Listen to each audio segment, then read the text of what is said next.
Hi, in this video we're going to look at three kinds of stimuli that you might like to use in your philosophy assemblies. Questionable people, canned concepts and philosophy in role. Questionable people, first of all. It's quite common in a normal assembly to have a inspirational figure, somebody like, I don't know, Tim Peake, or somebody have an assembly about them, what they've achieved.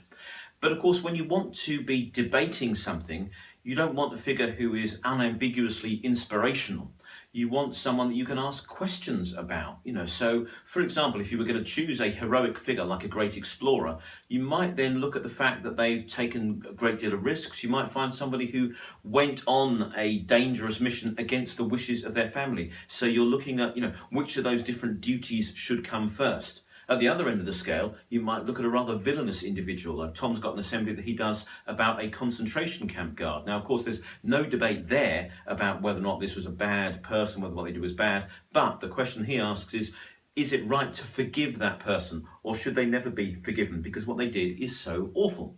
So, questionable people. The second approach you might like to use is what I call canned concepts. Now, in a classroom setting, you might like a stimulus which is quite sort of subtle, takes a little bit of unpacking.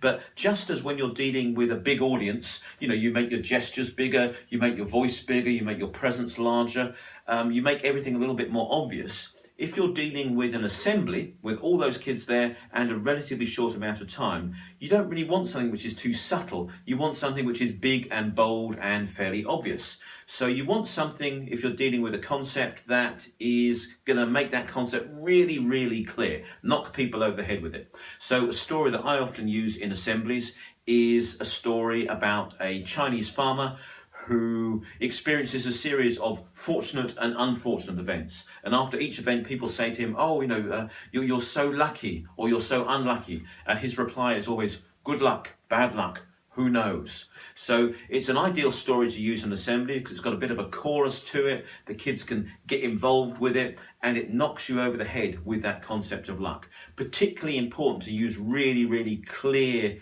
canned concept stories like that if you're going to get the children to generate their questions and then go back and talk about those questions afterwards in their own classrooms.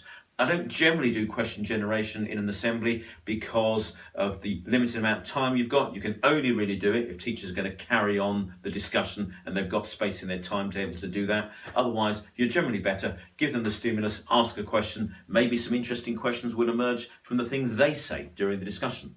The third approach that works well in assemblies is philosophy in role. One of my favourite assemblies to do, probably my go-to one, is one where I am Captain Jason. I wear a big pirate's hat. We do a little bit of drama, climb the rigging, hoist the mainsail, etc., and then eventually we get to the treasure island where some treasure is buried according to the map that I have stolen from One Leg Meg in a game of cards. They dig up the treasure, and then we find the treasure, and the discussion moves on to, well, as the captain, I'm entitled to half this treasure. You can form a pirate council and decide between yourselves how the other half should be shared out. On one occasion I did that. There was a mutiny and they deposed me as captain, and the question moved on to, well, okay, in that case, how are you going to choose a new leader? And that reminds me of something very, very important, which is this. Never ask a question in philosophy where you are not comfortable getting a diverse range of answers.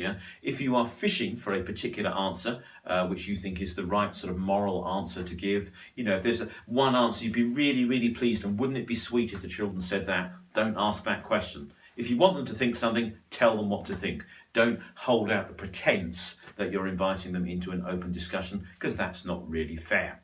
So, three kinds of stimuli: questionable persons, clear canned concepts, or philosophy in role, and only ever ask a question that you'll be happy for them to answer in lots of different ways.